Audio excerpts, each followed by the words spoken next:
তবু ভালোবাসি তোমার দয়ায় অবিরত সারা জীবন আমায় ধরে রেখেছো।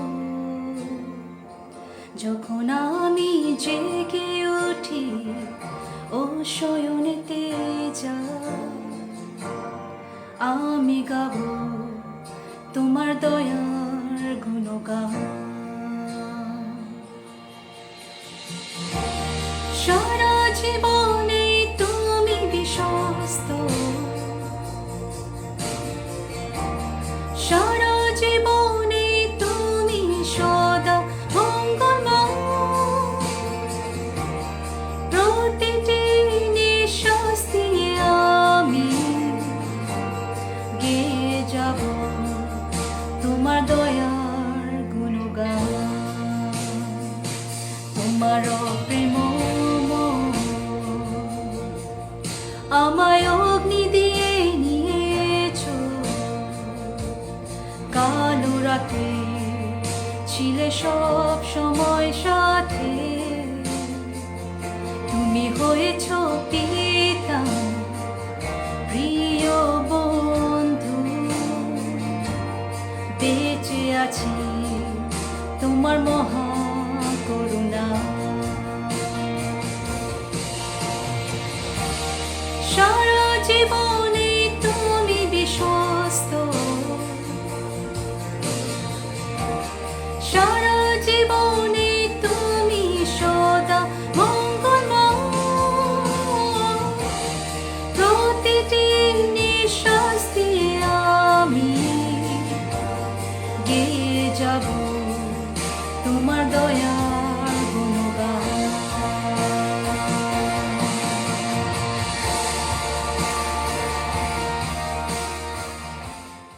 হ্যাপি সাবাত। আপনাদের সকলকে এই মর্নিং ডিভোশনে ওয়েলকাম জানাই।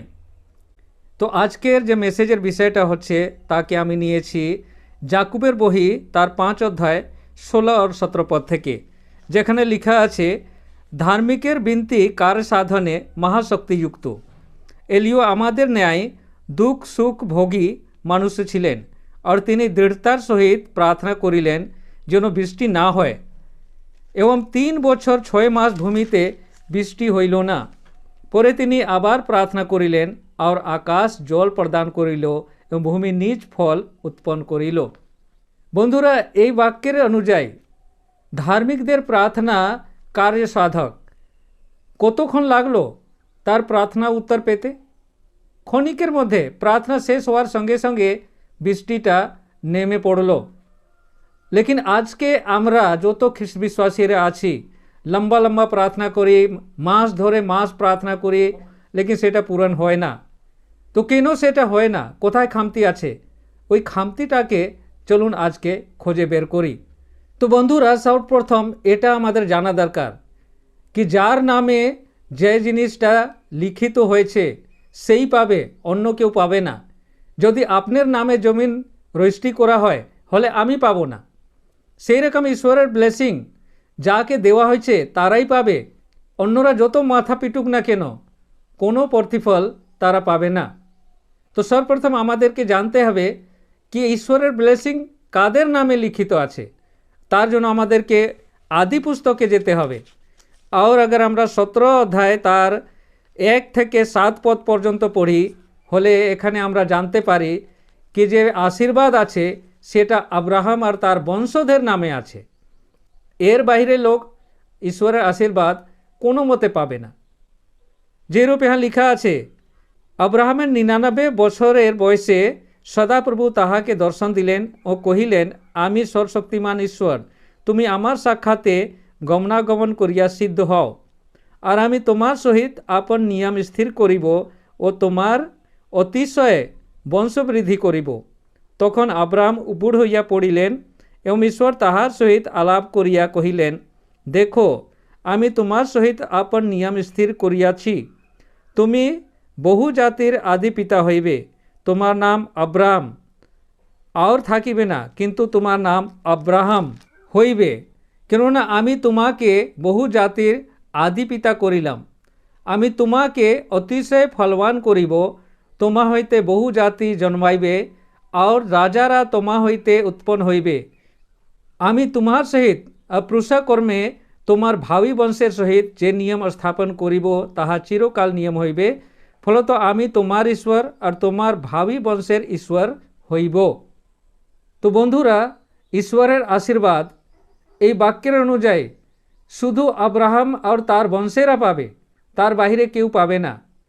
আর যদি আমরা ঈশ্বরের আশীর্বাদ পেতে চাই, হলে প্রথম করণীয় আমাদেরটা হচ্ছে আমাদের নাম যেন সেই আব্রাহামের বংশে গণিত হয়। তো আমাদের নাম আব্রাহামের বংশের তালিকায় নথিভুক্ত করার যে পদ্ধতিটা হচ্ছে সেটা আমরা পাই গালাতীয়র বহিতে 3 অধ্যায় 26 থেকে 29 পদ পড়ি, যেখানে লেখা আছে, কেননা তোমরা সকলে খ্রিস্ট যিশুতে বিশ্বাস দ্বারা ঈশ্বরের পুত্র হইয়াছ, কারণ তোমরা যত লোক খ্রিস্টের উদ্দেশ্যে বাপ্তাইজিত হইয়াছ সকলে খ্রিস্টকে পরিধান করিয়াছ। ইহুদি কি গ্রিক আর হইতে পারে না, দাস কি স্বাধীন আর হইতে পারে না, নর ও নারী আর হইতে পারে না, কেননা খ্রিস্ট যিশুতে তোমরা সকলেই এক। আর তোমরা যদি খ্রিস্টের হও তবে সুতরাং আব্রাহামের বংশ আর প্রতিজ্ঞা অনুসারে দায়া অধিকারী। আর প্রথম ধাপটা এখানে আমরা পার করলাম, লেকিন এটা যথেষ্ট নয়। ঈশ্বরের আশীর্বাদ পাওয়ার জন্য 2 নম্বর ধাপটাকেও পেরাতে হবে আমাদেরকে। আর বন্ধুরা, 2 নম্বর ধাপটা হচ্ছে আজ্ঞা পালন। যারা আজ্ঞা পালন করে তারাই এই ক্যাটেগরিতে গিনতি হয় আর তারাই ঈশ্বরের আশীর্বাদ পাওয়ার যোগ্য। যেরকম গীত সংহিতা 1 অধ্যায় 1 থেকে 3 পদে লেখা আছে, ধন্য সে ব্যক্তি যে দুষ্টদের মন্ত্রণায় চলে না, পাপীদের পথে দাঁড়ায় না, নিন্দকদের সভায় বসে না, কিন্তু সদা প্রভুর ব্যবস্থায় আমোদ করে, তাহার ব্যবস্থায় দিবারাত্র ধ্যান করে। সে জল স্রোতের তীরে রোপিত বৃক্ষের সদৃশ হইবে, যাহা যথাসময়ে ফল দেয়, যাহার পত্র ম্লান হয় না, আর সে যাহা কিছু করে তাহাতে কৃতকার্য হয়। এবার এটাও জানতে হবে কি কোনটি আজ্ঞার সম্বন্ধে এখানে বলা হয়েছে, যাকে আমাদেরকে পালন করে আমরা ঈশ্বরের আশীর্বাদ পেতে পারি। যদি আমরা মতিলিখিত সুসমাচার 19 অধ্যায় 16 থেকে 19 পদ পর্যন্ত পড়ি, হলে এই কথাটা পরিষ্কার হয়ে যায়। লেখা আছে, আর দেখো এক ব্যক্তি আসিয়া তাহাকে বলিল, হে গুরু, অনন্ত জীবন পাইবার জন্য আমি কিরূপ সৎকর্ম করিব? তিনি তাহাকে কহিলেন, আমাকে সত্যের বিষয়ে কেন জিজ্ঞাসা করো? সৎ একজন মাত্র আছেন, কিন্তু তুমি যদি জীবনে প্রবেশ করিতে ইচ্ছা করো তবে আজ্ঞা সকল পালন করো। সে কহিল, কোন কোন আজ্ঞা? যিশু বলিলেন, এই নরহত্যা করিও না, ব্যভিচার করিও না, চুরি করিও না, মিথ্যা সাক্ষ্য দিও না, পিতার মাতাকে সমাদর করিও, এবং তোমার প্রতিবেশীকে আপনার মতো প্রেম করিও। তো বন্ধুরা, এখানে পরিষ্কার হয়ে গেছে যে যদি আমরা আজ্ঞা পালন না করি হলে ঈশ্বরের আশীর্বাদ থেকে আমরা বঞ্চিত হয়ে যাব। যেমন যিশু সুন্দরভাবে এই কথাটাকে বোঝানোর চেষ্টা করেছেন, সেটা আমরা পাই মতিলিখিত সুসমাচার 5 অধ্যায় 21 থেকে 24 পদে। যিশু বলেন, তোমরা শুনিয়াছ পূর্বকালীয় লোকেদের নিকটে উক্ত হইয়াছিল, তুমি নরহত্যা করিও না, আর যে নরহত্যা করে সে বিচারের দায়ে পড়িবে। কিন্তু আমি তোমাদেরকে কহিতেছি, যে কেহ আপন ভ্রাতার প্রতি ক্রোধ করে সে বিচারের দায়ে পড়িবে, আর যে কেহ আপন ভ্রাতাকে বলে, রে নির্বোধ, সে মহাসভায় দায়ে পড়িবে, আর যে কেহ বলে, রে মূঢ়, সে অগ্নিময় নরকে দায়ে পড়িবে। অতএব তুমি যখন যজ্ঞবেদীর নিকটে আপন নৈবেদ্য উৎসর্গ করিতেছ, তখন সেই স্থানে যদি মনে পড়ে যে তোমার বিরুদ্ধে তোমার ভ্রাতার কোনো কথা আছে, তবে সেই স্থানে বেদীর সম্মুখে তোমার নৈবেদ্য রাখো আর চলিয়া যাও। প্রথমে তোমার ভ্রাতার সহিত সম্মিলিত হও, পরে আসিয়া তোমার নৈবেদ্য উৎসর্গ করিও। তো বন্ধুরা, আমরা কি নিজের ভ্রাতার ইয়া নিজের প্রতিবেশীর প্রতি সত্যিকারে বিশ্বস্ত আছি? আজকে চলুন আমরা খতিয়ে দেখি কি প্রতিবেশীর প্রতি আমরা কিছু ভুল করছি না তো। তো বন্ধুরা, এটা বোঝার জন্য আমাদেরকে ওল্ড টেস্টামেন্টে যেতে হবে। কি করে আমরা আজ্ঞা পালন না করে ঈশ্বরের আশীর্বাদ থেকে বঞ্চিত হতে পারি, তাকে বোঝার জন্য আমাদেরকে ইসরায়েলির বংশদেরকে বুঝতে হবে। ইসরায়েলিরা 430 বছর মিশরে দাসত্ব করল। পরে ঈশ্বর মোশে আর যোশুয়ার মাধ্যমে তাদেরকে ছাড়িয়ে নিজ সম্পত্তি দেওয়ার জন্য তাদেরকে কানান দেশ নিয়ে গেল। আর ওখানে পৌঁছানোর পরে সমস্ত সম্পত্তি তারা যখন দখল করলো, তখন 11টা ভাইয়ের মধ্যে সেই সম্পত্তি সমান সমান ভাগ করে তাদেরকে দিয়ে দেওয়া হলো। লেকিন একটা ভাইকে সেই সম্পত্তির থেকে কিছু দেওয়া হলো না, আর সে ভাইটা ছিল লেবি। লেবিকে কিছু ভাগটা দেওয়া হলো না কেন? তার সম্বন্ধে আমরা পাই গণনা পুস্তক তার 18 অধ্যায় তার 20 থেকে 24 পদে দেওয়া আছে। যেরকম এখানে লেখা আছে, পরে সদাপ্রভু হারুনকে কহিলেন, তাহাদের ভূমিতে তোমার কোনো অধিকার থাকিবে না ও তাহাদের মধ্যে তোমার কোনো অংশ থাকিবে না। ইসরায়েলের সন্তানগণের মধ্যে আমিয়ে তোমার অংশ ও অধিকার। আর দেখো, লেবীর সন্তানগণ যে সেবা কর্ম করিতেছে সমাগম তম্বু সম্বন্ধীয় তাহাদের সেই সেবা কর্মের বেতন রূপে আমি তাহাদের অধিকার্থে ইসরায়েলের মধ্যে সমস্ত দশমাংশ দিলাম।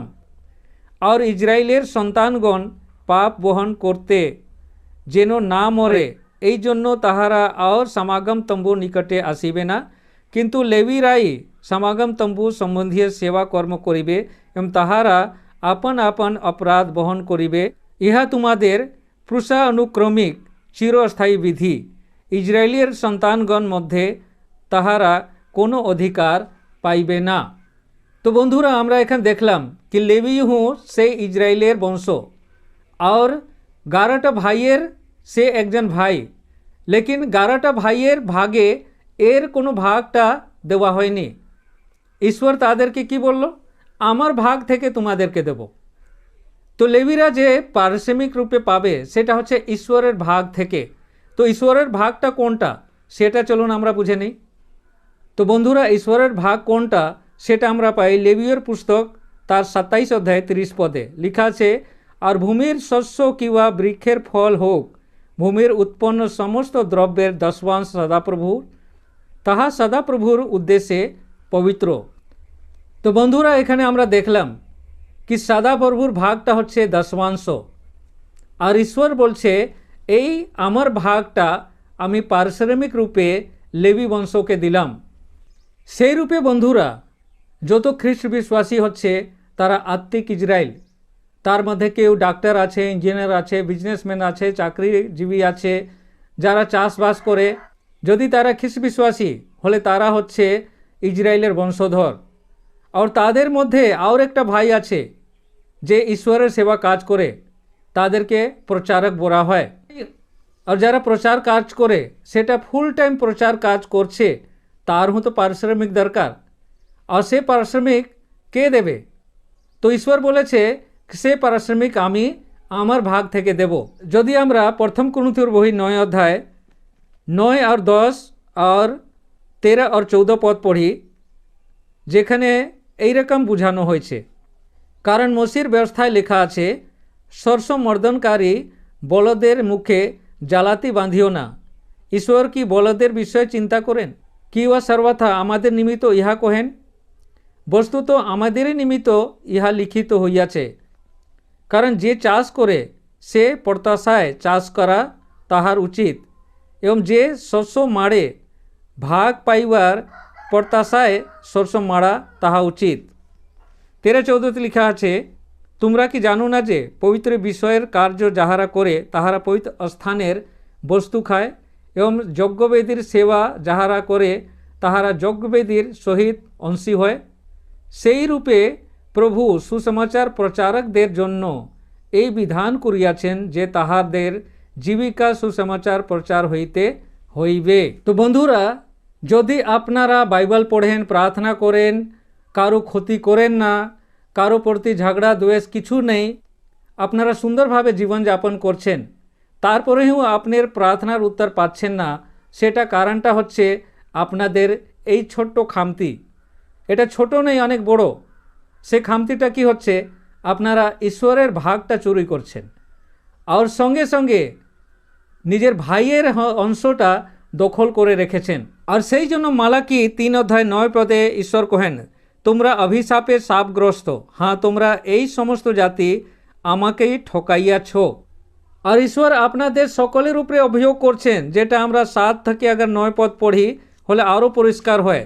লেখা আছে, তোমাদের পিতৃপুরুষের সময়াবধি তোমরা আমার বিধি কলাপ হইতে সরিয়া পড়িয়াছ, সে সকল পালন করো নাই। আমার কাছে ফিরিয়া আইসো, আমিও তোমাদের কাছে ফিরিয়া আসিব, ইহা বাহিনীগণের সদাপ্রভু কহেন। কিন্তু তোমরা বলিতেছ, আমরা কিসে ফিরিব? মানুষ কি ঈশ্বরকে ঠকাইবে? তোমরা তো আমাকে ঠকাইয়া থাকো, কিন্তু তোমরা বলিতেছ, কিসে তোমাকে ঠকাইয়াছি? দশমাংশ আর উপহারে তোমরা অভিশাপে শাপগ্রস্ত। হ্যাঁ, তোমরা এই সমস্ত জাতি আমাকেই ঠকাইয়াছ। তো বন্ধুরা, যদি আমরা সব কিছু করি লেকিন দশমাংশ আমরা ঈশ্বরকে না দেই, হলে আমরা অভিশাপে শাপগ্রস্ত। আর অভিশাপ যদি থাকে হলে প্রার্থনার উত্তর কি করে পাবেন আপনারা? কেন কি একসঙ্গে আমাদের দুজনের সঙ্গে ঝগড়া হয়ে গেছে। প্রথমটা ঈশ্বরের সঙ্গে, তার ভাগটা আমরা দিচ্ছি না। আর ঈশ্বর বলেছে কি এই ভাগটা আমাদের ভাইয়েরকে দেবে। তো আমার ভাইয়ের সঙ্গেও তো আমি বেইমানি করলাম। আমার ভাইয়ের ভাগটা আমি কি করেছি? ভোগ করছি, আর বলছি আমি তো কিছু করিনি। তারপরে ঈশ্বরের কাছে যাচ্ছি আর বলছি, ঈশ্বর আমার এই কষ্ট এই দুঃখ দূর করে দাও। কেন শুনবে? এ তো সরাসরি বলছে, তোমরা আমাকে ঠকাচ্ছ, তারপরে আমার কাছে এসে চাইছো। আগে তোমরা আমার কাছে ফিরো, আমার যে পাওনাটা দাও, তারপরে আমার কাছে দাবি করো। তো আমাদের কি করা উচিত? যদি আমরা ঈশ্বরের আশীর্বাদ পেতে চাই, ঈশ্বরের কথা মান্য করতে হবে। কি করতে হবে? যদি আমরা 10 পদ থেকে 12 পদ পর্যন্ত পড়ি, লেখা আছে, তোমরা সমস্ত দশমাংশ ভাণ্ডারে আনো, যেন আমার গৃহে খাদ্য থাকে, আর তোমরা ইহাতে আমার পরীক্ষা করো, ইহা বাহিনীগণের সদাপ্রভু কহেন। আমি আকাশের দ্বার সকল মুক্ত করিয়া তোমাদের প্রতি অপরিমেয় আশীর্বাদ বর্ষণ করি কিনা। আর আমি তোমাদের নিমিত্ত গ্রাসককে ভর্সনা করিব, সে তোমাদের ভূমির ফল বিনষ্ট করিবে না, এবং ক্ষেত্রে তোমাদের দাখলতার ফল অকালে ঝরিবে না, ইহা বাহিনীগণের সদাপ্রভু কহেন। আর সর্বস্ব জাতি তোমাদেরকে ধন্য বলিবে, কেন তোমরা প্রীতিজনক দেশ হইবে, ইহা বাহিনীগণের সদাপ্রভু কহেন। তো বন্ধুরা, আমরা যদি ঈশ্বরের আশীর্বাদ পেতে চাই হলে আসুন আমরা নিজের ভুলটা শুধরে আমরা সঠিক পথে হাঁটি। আর এটা করলে এলিও যেরকম এক কথায় প্রার্থনার উত্তর পেয়েছিল, সেরকম আমরাও প্রার্থনা করলে সঙ্গে সঙ্গে উত্তর আমরা পাব। আসুন আমরা ছোট্ট একটু প্রার্থনা করি। সর্বশক্তিমান পিতা পরমেশ্বর, আমরা ধন্যবাদ করি কেন কি তুমি আমাদের সঙ্গে আছো। আমরা জানি আমাদের অনেক খামতি আছে, লেকিন আমরা বিশ্বাস করি তুমি আমাদেরকে ভালোবাসো। আর যখনই আমরা তোমার কাছে আসি, আমাদের পাপ অপরাধ সকল ক্ষমা করে তোমার আশীর্বাদটা আমাদেরকে দাও। তো আজকে এই চ্যানেলের মাধ্যমে যতজন তোমার বাক্য শুনেছেন, সকলকে তুমি আশীর্বাদ করো, যেন তারা নিজের প্রার্থনার উত্তর পায় আর সঠিকভাবে জীবনযাপন করে সে চিরকাল সুখে শান্তিতে থাকতে পারে। সমস্ত ভার তোমাকে দিয়ে এই ক্ষুদ্র প্রার্থনা আমাদের ত্রাণকর্তা প্রভু যিশুর নামে চাইলাম, আমেন।